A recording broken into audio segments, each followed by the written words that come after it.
हर एक इंसान अपनी संतान को सभ्य और धनवान बनाना चाहता है, सुखी बनाना चाहता है, पर सुखी धन से नहीं होता।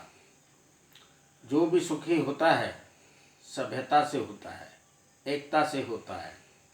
सभ्यता ही धर्म है। जो सभ्यता को समझते हैं वही धर्म का पालन करते हैं।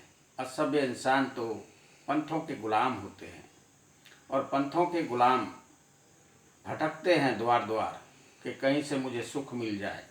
ज्योतिष वास्तु शास्त्र से पूछते हैं और मंदिरों में, मस्जिदों में, गुरुद्वारों में, आश्रमों में भटकते हैं कि मुझे कोई रास्ता मिल जाए, पर उनको रास्ता मार्ग देने वाला परिवार होता है।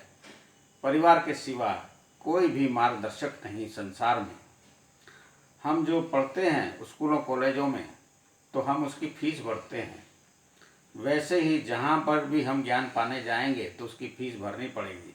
जो फीस से हम ज्ञान पाएंगे वो सुख नहीं दे सकता, वो अपना गुलाम बनाएगा। और गुलाम बनने के लिए सारा संसार नासमझ, मूर्ख और महामूर्ख एक लाइन में चलते हैं और अलग अलग धर्म को समझकर पालन करते हैं। पर यह धर्म नहीं है, एक दुकानदारी है पंथों की, जिसमें फंसा उलझा पूरा संसार है। और संसार की समझ जब तक सभ्यता में नहीं आएगी तब तक सुखिया सब संसार नहीं बन सकता। दुखिया सब संसार था और रहेगा और वंश को पीढ़ा में, दुखों में धकेल कर स्वयं चला जाएगा। हर जगह लूट है, खसोट है। लूट खसोट में फंसा हुआ इंसान खुद लूटेगा और खुद को लुटवाएगा।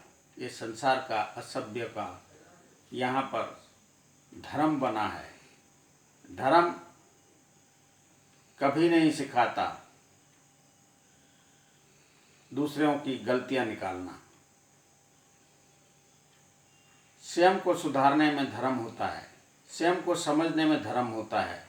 स्वयं ना समझ दूसरों की गलतियों में जो चलता है वह धर्मी है।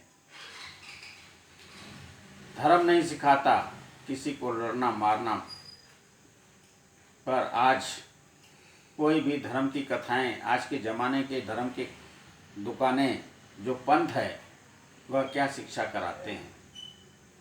उनकी शिक्षा जो भी सुनेगा और समझने का प्रयास करेगा तो एक युद्ध है।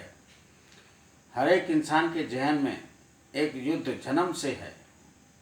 प्रथम माता पिता परिवार का जहर भरते हैं, फिर पंथों में जाकर वही कथाएं हम सुनते हैं, जिससे हम असभ्य जहरीले इंसान बनकर सुख की कामना रखने वाले, अपने परिवार को सुखी करने के लिए, अपनी संतान को सुखी करने में भटकते हैं तो सुखी नहीं हो सकते। सुखी तभी हो सकते हैं जब हम स्वयं सभ्य बनेंगे। सभ्य इंसान कभी दुखी नहीं हो सकता और दुख नहीं पा सकता।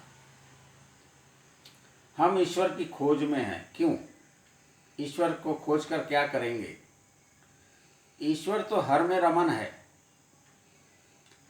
जिसको भी देखेंगे ईश्वर उसमें रमन है। जिसको तुमने देखा वो ईश्वर का रूप है। ऋषियों ने उसको परमात्मा कहा है। परमात्मा अर्थात दूसरे में जो आत्मा है वह भगवान का रूप है। हर रूप में ईश्वर विराजमान है। पत्थर में जाते हैं तो पत्थर में भी मैं ईश्वर विराजमान है, पर वह निर्जीव है, जीव नहीं, अच्छा सुनता नहीं, समझता नहीं। वह एक गर्म और सर्द की भांति विराजमान है। और हमारे शरीर में एक समझ के साथ, जानवर के पास भी समझ है, समझ के साथ ईश्वर है। जब हम समझ के पास समझेंगे तो हमारी समझ में आएगा।